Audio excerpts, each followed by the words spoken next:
তাকবীর আল্লাহু আকবার। আচ্ছা বলুন, এটা কি কোনো দলের স্লোগান, কোনো মতের স্লোগান? আচ্ছা, নারায়ে তাকবীর আমি বলতে পারবো না, এটা কেমন কথা? আর আপনি যখন আমি যখন নারায়ে তাকবীর বলি, এখন সেটা যখন আপনি আমার থেকে মাইক কেড়ে নেন এবং বিপরীতে ভুয়া ভুয়া স্লোগান দেন, এবং আপনি কি বললেন তার বিপরীতে ন্যারেটিভ কি দাঁড়া করালেন, এটা জামাত শিবিরের স্লোগান। আচ্ছা, যদি নারায়ে তাকবীর জামাত শিবিরের স্লোগান হয়, এর মাধ্যমে কি আপনি তাদের ট্যাগিং করছেন না তাদের আরো ক্রেডিট দিচ্ছেন? নারায়ে তাকবীরের মতো একটা স্লোগান আপনারা বলতেছেন জামাত শিবিরের, কিন্তু এটা তো জামাত শিবিরের স্লোগান হইতেই পারে না। এটা কিভাবে জামাত শিবিরের একার স্লোগান হইতে পারে? এটা বাংলাদেশের আপামর জনতার স্লোগান। আপনার মাঝে মাঝে শহীদ উসমান বিন হাদিকে বলতে শুনবে যে নারায়ে তাকবীর হচ্ছে সার্বভৌমত্বের স্লোগান।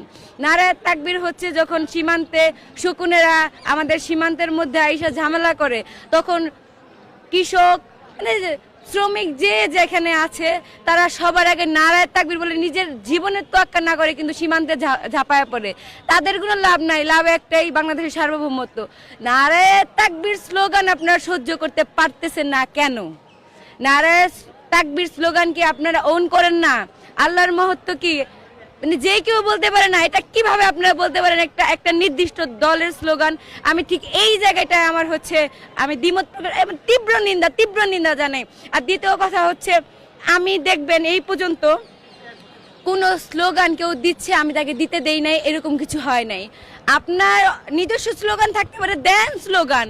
যদি শান্তা কারো স্লোগান আটকায় থাকে, বলেন যে শান্তা তার বাক স্বাধীনতা নষ্ট করছে, তার স্লোগান নষ্ট করছে, তার কোনো অনুভূতিতে কষ্ট দিচ্ছে, তার ধর্মীয় অনুভূতি বলেন, সাংস্কৃতিক অনুভূতি, যে কোনো রাজনৈতিক সেই অনুভূতি আঘাত দিচ্ছে না, আমি কিচ্ছু করি নাই। আমি বলছি নারায়ে তাকবীর আল্লাহু আকবার। আমি বারবার আপনি আমার থেকে মাইক কেড়ে নিছেন, মুখ চাপা দিয়ে ধরবেন, কোনো সমস্যা নাই। স্লোগান একটাই, নারায়ে তাকবীর আল্লাহু আকবার। ভাই, আপনারা কেউ দেখেন নাই কারা মাইক কেড়ে নিছে?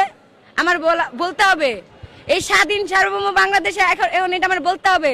জুলাই পরবর্তী সময় এটা আবার নতুন করে বলতে হবে। বাংলাদেশের মানুষ দেখতেছে না, দেখে নাই, ভিডিও ফুটেজ নাই, কে কারা কিভাবে আমার থেকে মাইকটা কেড়ে নিল দেখেন নাই, এবং বিপরীতে ভুয়া ভুয়া স্লোগান কারা দিছে আপনারা দেখেন নাই। আমি কেন বলবো? এখন বলবেন আপনারা আমার পাশে দাঁড়াবেন। আমি কেন বলবো যে কে আমার মাইক কেড়ে নিছে? আমি নারায়ে তাকবীর বলছি, আল্লাহু আকবার বলছি, আপনারাও নারায়ে তাকবীর বলেন, আল্লাহু আকবার। যদি না পারেন ঠিক আছে, যে মাইক কেড়ে নিছে তার বিষয়ে কথা বলেন। আপনারা থাকতে এখন তো আমি কোনো কথা বলবো না। আমি আমার নারায়ে তাকবীর বলতে থাকবো, প্রোটেস্ট করবেন আপনারা আপনার বোনকে।